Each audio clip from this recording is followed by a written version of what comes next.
Okay, let's continue. So we know what we want to do, right? We have a formula for predicting yi. Yi is the true value, the true, for example, the true price of a house. Y hat I is our estimate, calculated based on this regression formula. Okay, we want to find a line or a linear equation so that if we plug in a given size, in that example, then we get a predicted price, and we want the difference, the estimation or prediction difference, to be as small as possible. So that means given all the data points from 1 to n, we want to minimize some overall measurements of errors. Here, statisticians, they say that, how about this? Let's minimize the sum of squared errors. Okay, sum of squared errors. So what I want to do is to, here is the summation. What I want to do is to minimize this thing. So for each error, I square it and then sum them up. So the formula can be just expressed in this way. My true value, my predicted value, and I want to minimize this thing. I want to minimize the squared errors. Okay, the squared errors. There is one thing that we want to say, is that when we take the square, obviously we are avoiding the problem that if we just sum up all the errors, then positive terms and negative terms will cancel each other. Then that measurement is not good enough, right? So we can have multiple ways of doing that. We may take the absolute values, we can square it. We have at least these two options. And square is used more often in practice because it helps us to enlarge the big errors we make. Okay, so that's the basic principle behind that. Anyway, so at least you can relate variance and sum of squared errors, right? Because they are all taking square for errors. Okay, so our task is to find beta 0, beta hat 0, and the beta hat 1 so that we can minimize the sum of squared errors. Okay, this is called our least square approximation. We have squared errors and we want to make the squared errors the least. Okay, that's our plan. We want to find such a line by finding beta hat 0 and beta hat 1 so that we can minimize this error measurement. So as an example, when we have 102 as our estimates, we can do the calculation for y hat I all here and get the epsilon I and epsilon I square, blah blah blah blah blah. If we sum up all of them, that's going to be this number, okay, 16,667.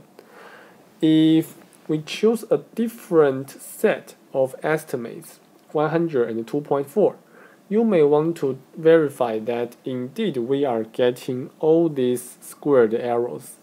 Okay, if we sum them up, the sum of squared errors becomes smaller than this. So that means, according to that definition, this particular set of estimates is a better estimate because the sum of squared errors is smaller. Okay, so we want to search among all possible combinations so that we can minimize this sum of squared errors. So what's that? Let me tell you in the next slide. So the least square approximation problem can be solved with a closed form formula in this way.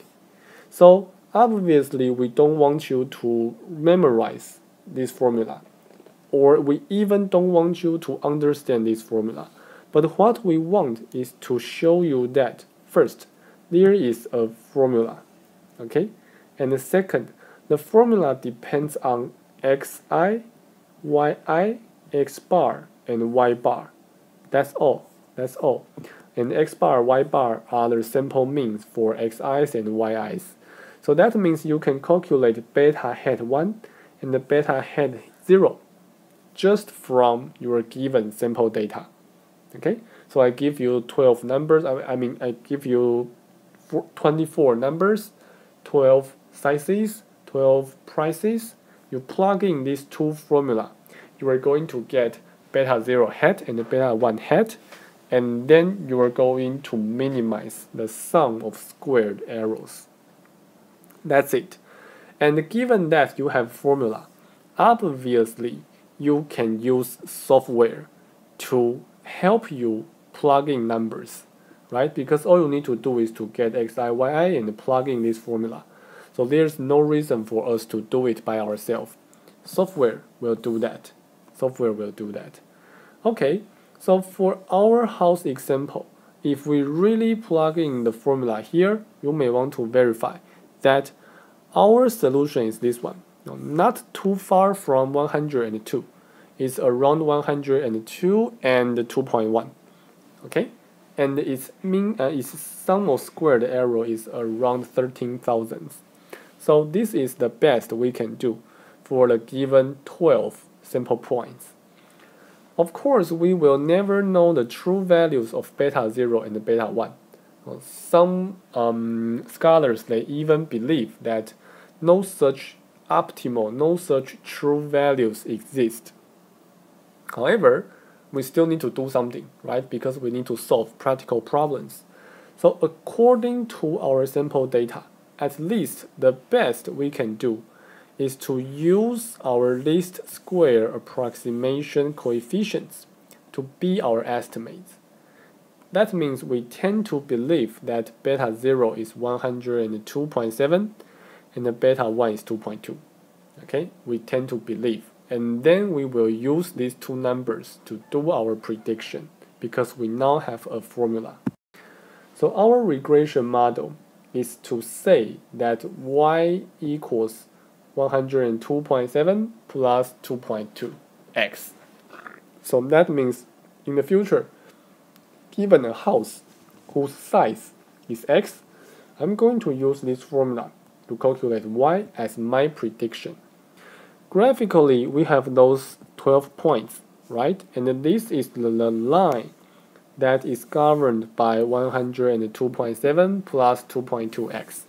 Okay, so that means in the future, if I get a house whose size is, for example, 80, then I'm going to predict that its price should be around 280, something like that. So that's the idea. That's the idea. Okay. With this formula, we can actually have one interpretation, is that when the house size, when x increases by 1 unit, in this example 1 meter square, we expect the price to increase by this amount, okay, by 2,192. So that means this particular coefficient help us measure how one independent variable affects the dependent variable. Okay, the slope is 2.19, and then the physical meaning is that when the house size increases by 1 meter square, the price is going to increase by around 2,000 in expectation. Of course, you will use the formula to make such a claim only if you are considering one house, and if that single house gets larger, what's going to happen? When you compare two different houses, there must be some other attributes that are not the same. Okay, their locations may be different. The age of the houses may be different. So you can claim this 2,000 increment for the increase of 1 meter squared only if all other conditions remains the same. Okay, so that's something you need to know when you make this claim. If you are wondering, well, how could that be possible? How could two houses being the same for almost all other attributes? Well, it cannot. So that's why we need some other models to incorporate more variables to be considered later. There is one dangerous thing to do. When we want to do the interpretation, we sometimes want to plug in a number and use that formula to predict its price, right? But we all know that for our given sample data, we have lower bounds and upper bounds for x. It's around 45 to 110. So that means if we want to plug in a number that is outside this range, we can still do that, but we need to be careful because the result can be quite problematic. For example, if we just use this formula, we're going to get a prediction that if a house whose size is nothing, we will still need to pay around 100,000 for that house, which is just impossible, right? So when your x falls outside the range of your given sample data, it's still possible for that prediction to work, but it's also possible that the estimation is just bad. Okay, something to keep in mind. Okay, the best thing of regression is that it can easily be extended to consider more than one independent variable. So, for example, suppose we have the number of bedrooms for each house. Okay, number of bedrooms for each house. Now we have two independent variables, size and the number of bedrooms. We want to use both of them to predict price. So we first again form our belief. We believe that these variables have a linear relationship with our variable y. Okay, y is the house price.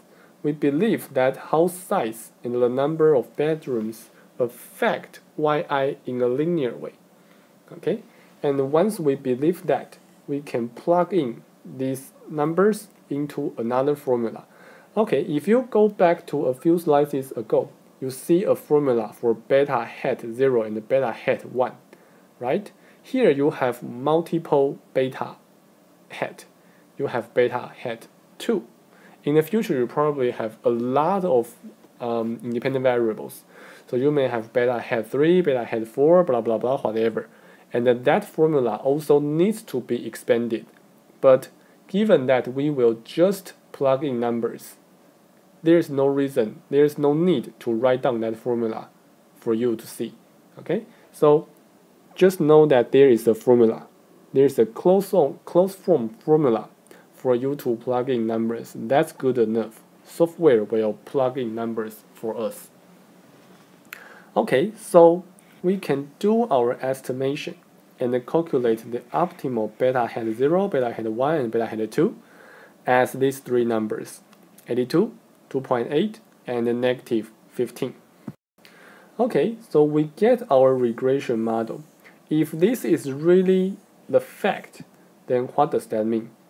When the house size increases by 1 meter square, we expect the price to increase by around 2,800.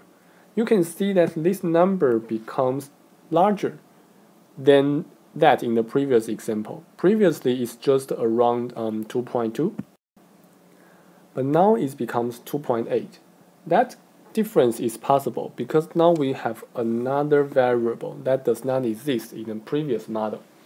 Okay, and so what's the impact of the number of bedrooms? The formula tells us that if we have one additional bedrooms, then we're going to have the house value decrease by around 16 or 15,000. Okay, that means if you have more bedrooms, the price will decrease. Well, this can be weird, right? Because ideally or intuitively, if a house has more bedrooms, then typically that's a better house, or the house becomes larger, right? So we shouldn't see the price decrease when the number of bedrooms becomes larger. But of course, if you think about the idea of the regression models, then you know why. This number is saying that if all other independent variables remain the same, then when x2 increase by 1, what's going to happen to your house price? So that means your house size is the same, and then you add bedrooms into that house, okay? Then obviously that there's no reason that it's always a plus, right? So it's possible that that increment can actually hurt your house price. And moreover, if we think about the value of a house, actually the number of bedrooms is not so practical, it's not so important.